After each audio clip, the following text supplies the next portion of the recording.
Hello everyone and welcome to my channel and another video about immigration to Canada. In today's video I'm planning to continue to talk about what we started in previous videos.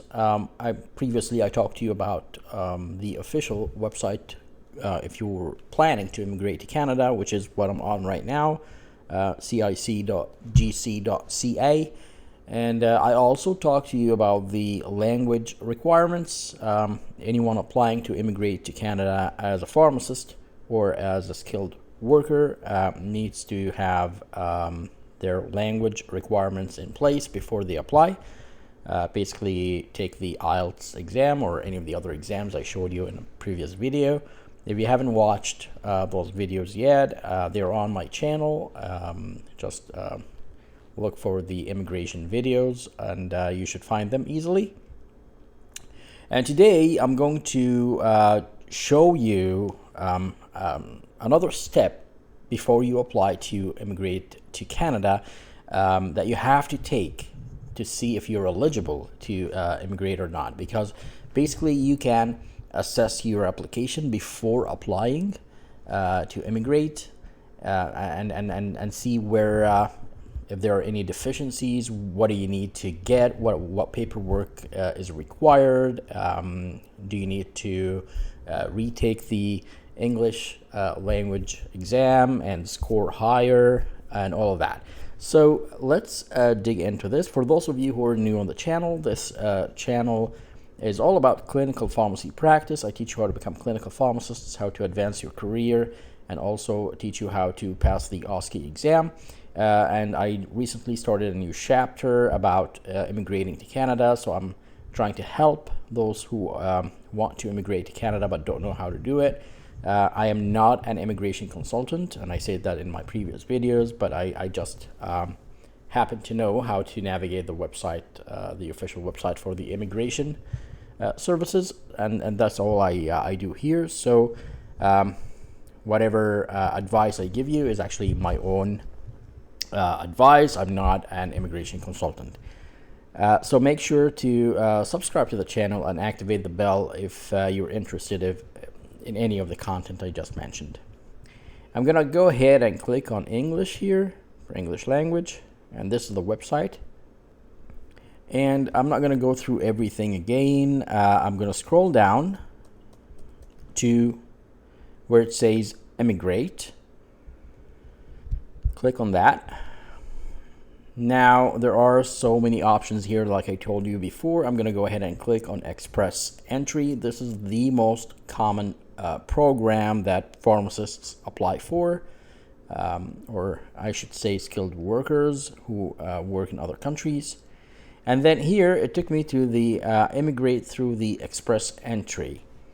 There are lots of information on the page, and again every link of these will take you to another page, which could be confusing. Don't worry about that. Now we're going to go through each and every one of these over time. What I want you to do now is to go to how express entry works and click on that. Here it explains the system a little bit. You'll find three categories here. The first one is the Canadian experience class, for those skilled workers who have Canadian work experience. Most of you don't have Canadian work experience, so you can ignore this. But if you do, if you have Canadian work experience, it actually gives you points, so you should learn more here. Most of you will fall in the middle category here, the Federal Skilled Worker Program for foreign work experience applicants. And if you want to learn more about this program, just click on learn more. And then there's the qualified skilled trade. That's not for pharmacists, so I'm going to skip that. But that's not what I wanted to show you still. If you keep scrolling down, you'll find that step one, find out if you're eligible. This is the important part that I wanted to talk to you about today. There's a way to find out if you're eligible before you actually apply. And it says here, answer a few questions to see if you meet the minimum requirements. And down here, step two, check your score.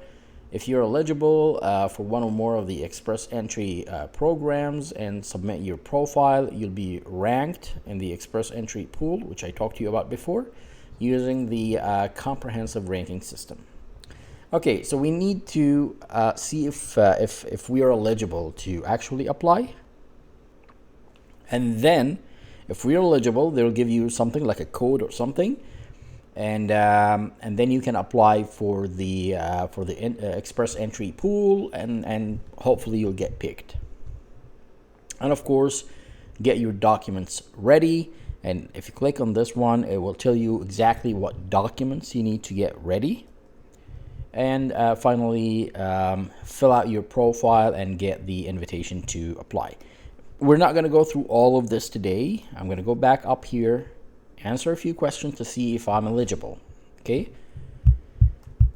And the questions basically will analyze the following: your nationality, where you're from, your age, your language ability, your family members who reside in Canada or are Canadian citizens, if you have any, your education, your work experience, how many years of work experience do you have, and if you have a job offer in Canada.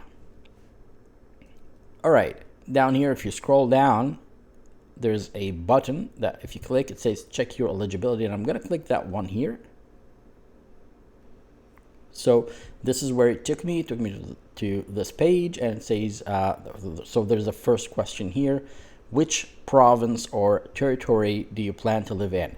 So anyone coming to Canada must have a plan. Where do they want to live in Canada? Canada is a huge country, and there are so many provinces. Some of them are abundant of people, and some of them have very, very fewer people because of the weather conditions, of course. So you need to know where do you want to come. So you need to do some homework, study Canada as a country, see where pharmacists are needed. And I can tell you now that pharmacists are needed everywhere in Canada, not just in one or two provinces. But you can take a look at the different provinces, what do they offer, how much would you get paid as a pharmacist in the community versus the hospitals. And I can assure you that it's different between, it's not the same pay between provinces. So what a clinical pharmacist, for example, gets paid in in Toronto is different from what they get paid in Calgary, in Alberta. Is different from Vancouver, BC. So there's a wide range, and you need to know where do you want to live. Also, you need to know where do you want to be. There are communities, like if you come from from India or from Pakistan or from the Middle East, or there are huge populations of Middle Eastern people, Indian people, Pakistanis in Toronto, for example. So do you want to live in a community where there are a lot of people from your country? Is that your goal? Or do you want to live somewhere where you don't have people from your country? It's all up to you, really. And you will find areas in Canada where you will not see anyone from your country at all. So if you practice a different religion, if you're not Christian, then let's say you're Muslim, you want to be in a place where there are mosques, where there are Muslim people. If you're Jewish, same thing. Do your homework. Most people think that they should immigrate to Toronto, which is the biggest city of Canada for immigrants. I would say don't think so, even if somebody told you that. It might not be the best option for immigrants, actually. And most people who immigrate to Toronto or Ontario, the province, end up later on moving to another province because of the job opportunities, the low pay rates, and many other reasons. Also, the crime rate is higher and all that stuff. So we're gonna pick a province here. It says down here, if you don't know yet, choose the province or territory you are most interested in. So let's click here. All the provinces will pop up. Of course, my advice to you here, do not go with something that you don't know. Like, you don't go with Yukon. You don't even know what Yukon is. Don't just click Yukon and say, okay, I like the name, I'm going to go with Yukon. Google Yukon and see where it is and how's life there, and then before you make a choice, okay? This is just an example. Same thing with Northwest Territories. And when you Google the jobs in these areas, Northwest Territories or Yukon, you probably will see huge salaries with bonuses too. Again, do your homework, okay? For now, for the sake of the video, I'm gonna go with British Columbia. This is where I live. Next. Canada's official languages are English and French. It's telling you need to submit a language test results for all programs under the express entry. So here you go. It's telling you that you have to have a language test result before you submit your application. So before we even do this part, we have to go and apply for the IELTS exam. And I mentioned all the different exams on another video. Go ahead and watch that video if you want to learn more about it. You need to take the exam, get the results first, and then come here and see if you're eligible or not. And don't worry about the exam expiring, the results expiring, because it expires in 2 years. And there's an important note here. It says, even if English or French is your first language, you still have to take that exam. You see how complicated this process sounds, right? Which language test did you take for the first official language? So I'm going to go ahead and do IELTS, because this is the most common English language test that immigrants take. Again, because it's widely available in all countries, almost all countries, I should say. I'm going to pick IELTS. Next.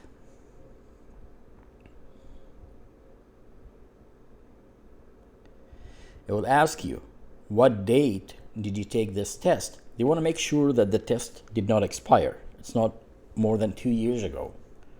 So I'll go ahead and say 2022, month, November, day, anything. I'm just picking up a date. I just want to show you the result from this little test. Now it will ask you to input your test results for each module. So there are 4 modules in the IELTS exam: speaking, listening, reading, and writing. And I'm going to pick up random numbers. It goes from less than 3 all the way up to 9. 9 is the perfect score, like the max score. I will go ahead with a 7 for all of them. I picked 7.5 by mistake. 7, which is an average score. It's actually average high. The average score in the IELTS, I think, is about 5 for people who don't speak English as a first language. But if you speak English as a first language, you can easily score more than a 7, actually, which would be better. But I'm going to go ahead with a 7. This is the average high, which you should be aiming for. You should be aiming for this or higher. You should not aim for less than that. And I'm going to tell you why later. Click next. Do you have other language results? Because I told you before in the previous video, you can take English and French if you want. But in our case, I'm going to say no. I don't really speak French. In the last 3 years, how many years of skilled work experience do you have in Canada? Now, one thing I have to mention, if you're gonna apply on behalf of yourself, you're not gonna use an immigration consultant or nobody will help you. You have to read and understand every single word before answering a question. When you start your application, I can tell you now that there will be many application forms that you have to fill with your information, your family's information, and even information about your dad, your mom, your siblings, your brothers and sisters, and your if you have kids, your kids' information and all that. So pay excellent attention to detail when it comes to these application forms.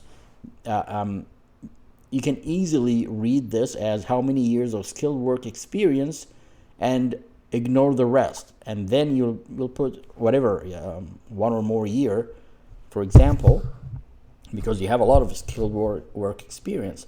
But if you continue the sentence, it says, do you have in Canada? Do you have any experience in Canada? So that will change the answer to none for most of you, because you didn't work in Canada before. You're trying to come to Canada to work. And then it says here, it must have been full-time. So part-time or anything else doesn't count. If you worked in Canada full-time, put it here. If you didn't, say none. And then during this period, which tier of the National Occupational Classification is most of the experience in? If you don't have any Canadian work experience, choose none of the above. Again, we're going to go with none of the above. And there are so many tiers here. I will show you what does it mean. I spoke about the tiers in a previous video too. As a pharmacist, you are a tier 1, and I'm going to show it to you soon. Don't make these things, these terms scare you. Which tier of the National Occupation Classification is? Too many terms here that they didn't even explain earlier, but suddenly it appears in front of you when you're doing this test. So don't worry about it. I'm going to show you how to get this information. Everything is on their website, but you don't need it now. So next. More questions. In the last 10 years, how many years of skilled work experience do you have? Question mark. So they want the general skilled work experience that you have in the last 10 years.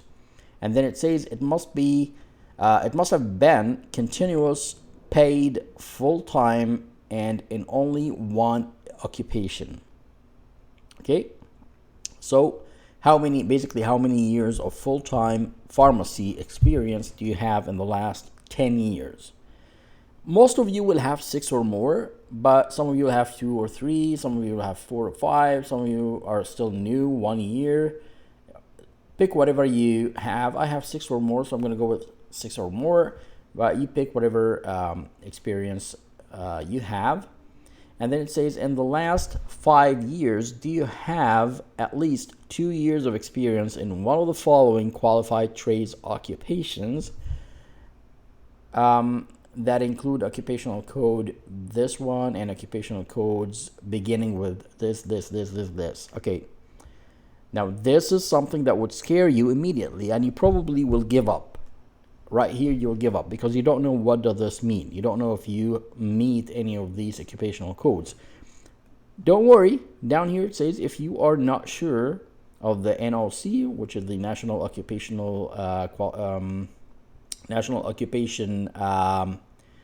coding, you can find it here. So I'll open this in a new tab.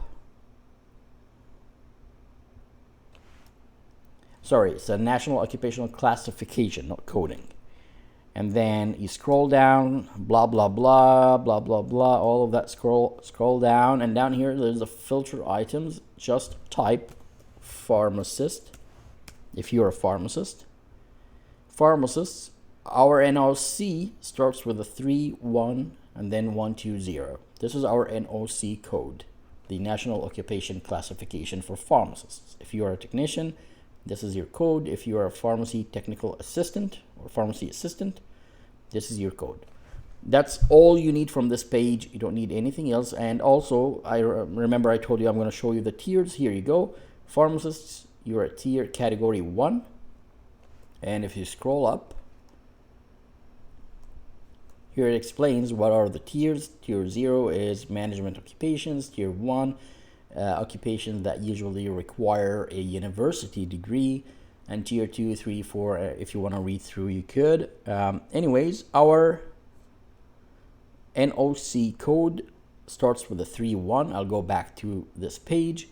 So basically, it's not a 6-2, it's not a 7-2, 8-2, 9-2, 9-3, or 6-3. None of these belong to pharmacists, so the answer will be none. And then next. See, it's very easy. How much money in Canadian dollars will you bring to Canada? All right, now for this one, this is a tricky question, okay?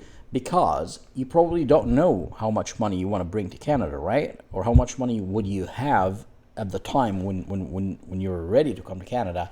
How much money would you have back at that time? And are you going to bring it all, or are you bringing some of it? You don't know, right? So if you can easily say less than 13,000, but it says right there, not enough settlement funds, or you can say 35,000 or more, but you don't know. How would you know that you will have that much money in 6 months or more from now? So let's see what the question mark here says. The government of Canada does not give financial support to new immigrants.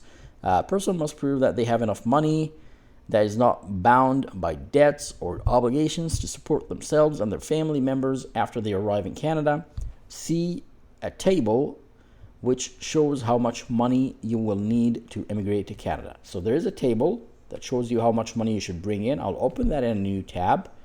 I'll close this one here. I'll come back to answer this question. Let's see what the tab says. No, this is the old tab.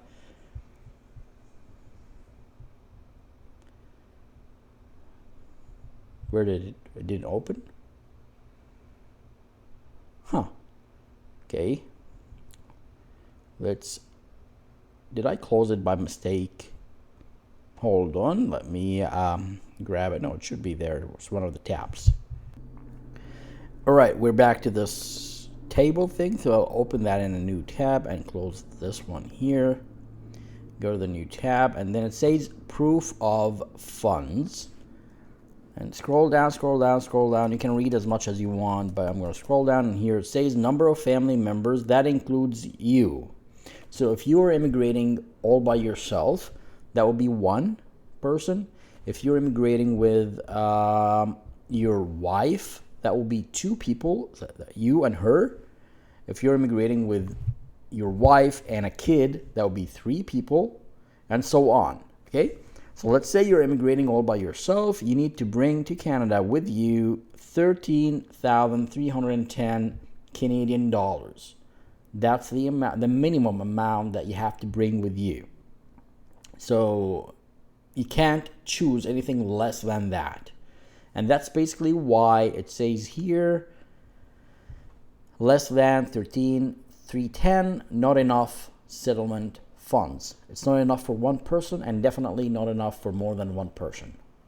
So let's say you're immigrating all by yourself. So you're going to pick up the second option, 13,310 up to 16,569, which would be good for two people.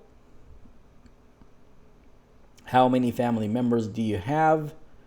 You're going to click 1 if you're here all by yourself. If you need an explanation to the question, click on the question mark. Include yourself, your spouse or partner, and any children that you have, even if your spouse, partner, or children will not come to Canada. Do not include your parents or any relatives. So parents and relatives are not included, so only you, your spouse or partner, and your children, if any. If you have no spouse or partner, you don't have a spouse, you don't have a wife, you don't have a partner, and you don't have any dependent children, pick 1. Okay, again, this is a tricky question, right? How many family members do you have? Not how many family members are coming to Canada. So here you have to include yourself, your spouse or partner, and any children that you have, even if they're not coming to Canada. So if you're married, but your wife is not coming to Canada, or you're engaged and your fiance is not coming to Canada, And if you have kids and they're not coming to Canada, you still have to count them and put the number here. But don't count your parents, don't count any other relatives, such as brothers, sisters, aunts, uncles, wherever. Don't count those people. Let's say you have a wife, but she's not planning to come with you. You still put 2. You're coming alone, but you still put 2. Weird, right? If you're coming all by yourself, you don't have a wife or a fiance or kids or anything, just put 1. I'm going to put 1 now and see where that takes us. Your session has expired. Now this is a glitch in the website, obviously. I'm going to try to go back and refresh it. All right, I had to go back and fill all the information again. This is the next question after I mentioned that only one person is immigrating. It says, do you have a valid job offer in Canada? I'll say no. Most of you will not have a job offer in Canada, and you cannot get a job offer in Canada as a pharmacist before you come to Canada. This is impossible. I can tell you, I can guarantee this to you right now. What is your date of birth? I'll just put a bit, whatever random date of birth here, 1994, March 11th. And then it says, what is the highest level of education for which you have earned a Canadian degree, diploma, or certificate, or have had an educational credential assessment? An educational credential assessment is basically an organization that assesses foreign credentials. So if you have a bachelor's degree from, say, from South Africa or from any other country, you'll have to evaluate your credentials using the ECAs. So it doesn't have to be a Canadian degree, but you need to do the educational credential assessment for your certificate. ECAs must be from an approved agency. So there are certain approved agencies in Canada in the last 5 years. If you did not earn a Canadian degree, diploma, or certificate, you may need to have your foreign education assessed by an agency approved by Immigration and Refugees. Okay. They must show that it is valid and equal to a complete Canadian credential. Most of the pharmacy programs are accredited. So the highest level, I'm going to go with a bachelor's degree. Some of you will have a master's degree. You can do that. You can click on master's, or a doctorate if you have a doctorate degree. They want the highest, whatever the highest is. I'm going to go with bachelor's because this is the most popular degree for pharmacists. Then it took me to this page here. It says, check all that apply. I have studied full-time in Canada for 2 years or more. That doesn't apply to you. I have at least, of course, if it does apply to you, you click on that. If it doesn't, for most of you, it won't. Don't click it. I have at least 1 year of full-time experience in Canada. Most of you will not have that, so don't check it. I have a relative in Canada who is 18 years or old or older, a citizen or permanent resident of Canada, and is my parent, child, grandparent, grandchild, sibling, aunt, uncle, niece, or nephew. So basically, if you have any of these relatives in Canada, you can check this one here if they are 18 years or older. None of the above. Most of you will say none of the above. I'm going to click next.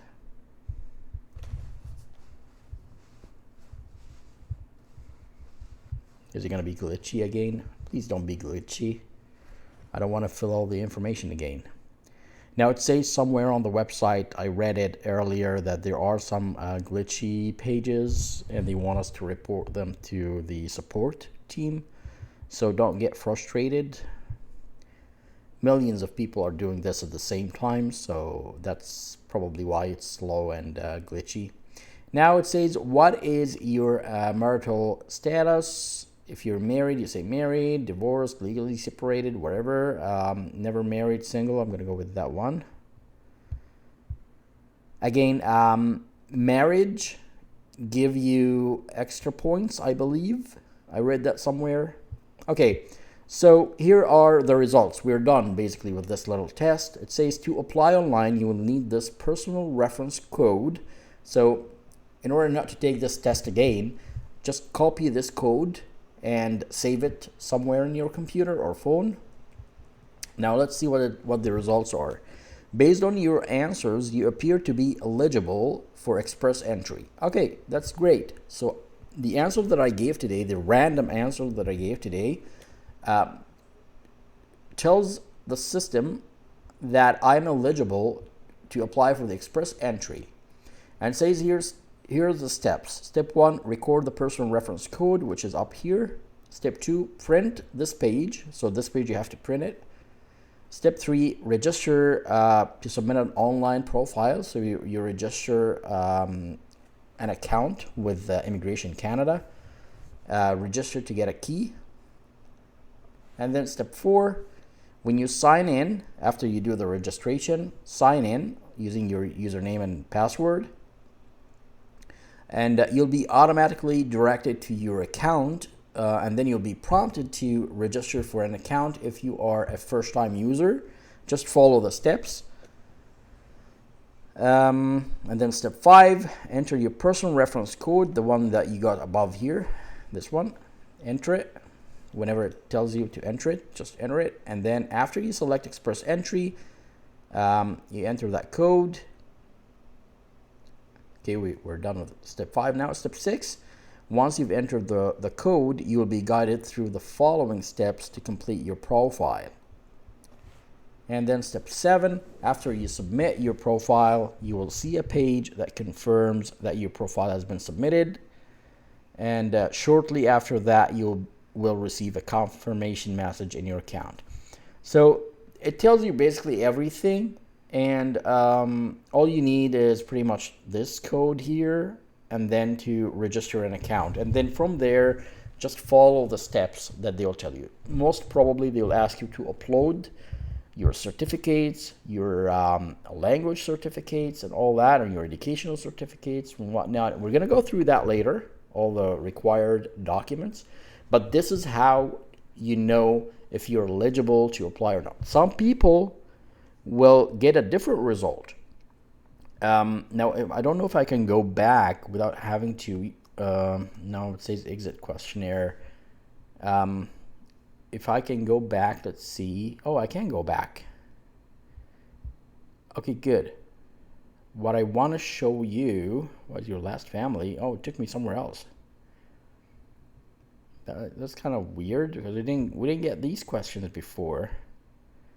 Okay, so maybe we cannot go back. But what I wanted to show you is, okay, I'm going to pause the video and I'll come back at that step that I wanted to show you.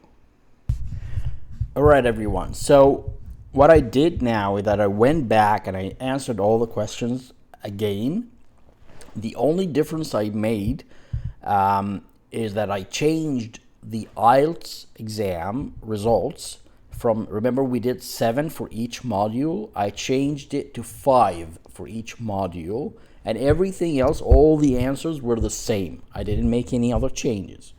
And here's my results now. It says based on your answers, you do not appear to be eligible for express entry. So I'm not eligible based on my new results. Or the new information that I entered. So that shows you how important is the language exam results, and that's why I keep saying try to score higher, as high as possible, even above 7. Now I can go back and redo this and try a 6 and see if it works. I'm pretty sure that even a 6 wouldn't work, but you can try that on your own too. And see if see what's the lowest possible language result that would result in accepting you in the express entry. But yeah, that's the only thing I wanted to show you in addition to all the other information. Let me know in the comments if you have any questions about this process.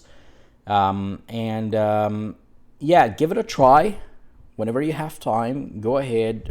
I'll leave the website and the website address in the description under the video so that you can log in. It's cic.ca/. eligibility.gc.ca. Very easy. But I'm going to leave it in the description part under the video. Go ahead and follow the steps and give it a try once, twice, 3 times. Enter the information and see how much you score. It gives you a little bit of a confidence as to whether to apply or now or not, and so on. If you're really serious about applying, go ahead and study for the IELTS, because there are books that you're gonna have to read, and you'll have to do some studying. I'll see if I have any soft copy books that I can share with you in the description part. But again, taking a course might help if your English is not really that good. If you have a really good English language, you've been practicing a lot where you live, or you speak English where you live, then you shouldn't have a problem. It's a very easy exam. Don't scare yourself. It shouldn't be an issue for you. You probably will score over a 7. Let me know in the comments if you have any questions, and I'll see you in the next video. Thanks a lot for watching.